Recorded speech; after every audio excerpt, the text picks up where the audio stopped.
The Counsellors of State Bill received royal assent on December 6. This means Prince Edward and Princess Anne are now among the members of the royal family who can carry out certain constitutional duties on behalf of King Charles III whenever he is unavailable. They are joining in this role Queen Camilla, Prince William, Prince Harry, Prince Andrew and Princess Beatrice. The act was speedily discussed by the Lords and the Commons over the past few weeks. With a larger number of people available who can stand in for the monarch, Charles can rest assured he will always have at hand at least 2 senior royals who can step in for him. Before the approval of this act, the role of Counsellors of State was regulated by the Regency Acts 1937 and 1953. Prince Andrew and Prince Harry are among the 7 Counsellors of State the King can count on. Image, Getty. Harry and Meghan asked how they feel about destroying the royal family. In tense video, Harry and Meghan were asked how they feel about destroying the royal family, just hours before the release of the first part of their explosive docu-series. In a video posted on Twitter by user @HarisGrasu, the moment is captured as the couple stepped out of the car and made their way into the event.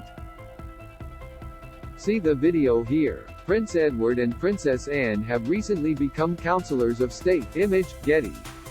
These stated the monarch's spouse and the next 4 people in the line of succession, no matter their status within the firm, aged over the age of 21, held the title of Counsellor and could be chosen to deputize for the sovereign.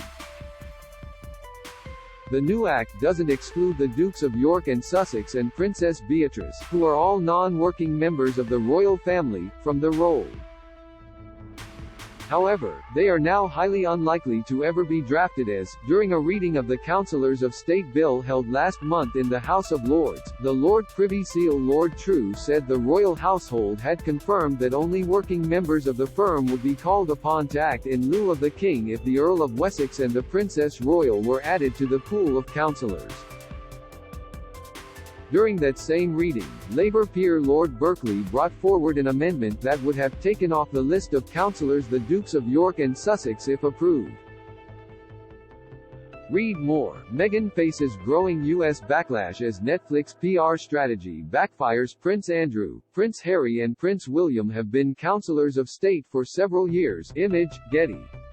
The peer said the question of who was eligible to act for the King needed greater transparency. Labour peer Viscount Stansgate welcomed the increase in counsellors. However, he also described the addition of 2 specific royals as a quick fix and suggested a longer-term view was needed for deciding who should be appointed.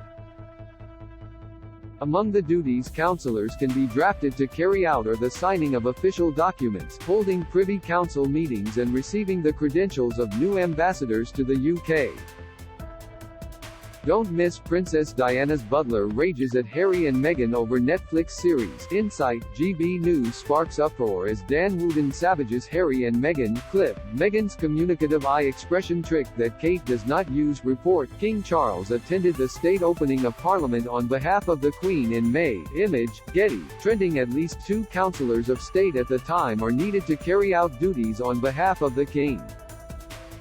In May, the late Queen Elizabeth II issued letters patent to draft Prince William and King Charles, then the Prince of Wales, and have them attend the state opening of Parliament on her behalf as she was suffering from mobility issues. As King Charles still carries out visits abroad, he will likely need to rely quite regularly on stands-in.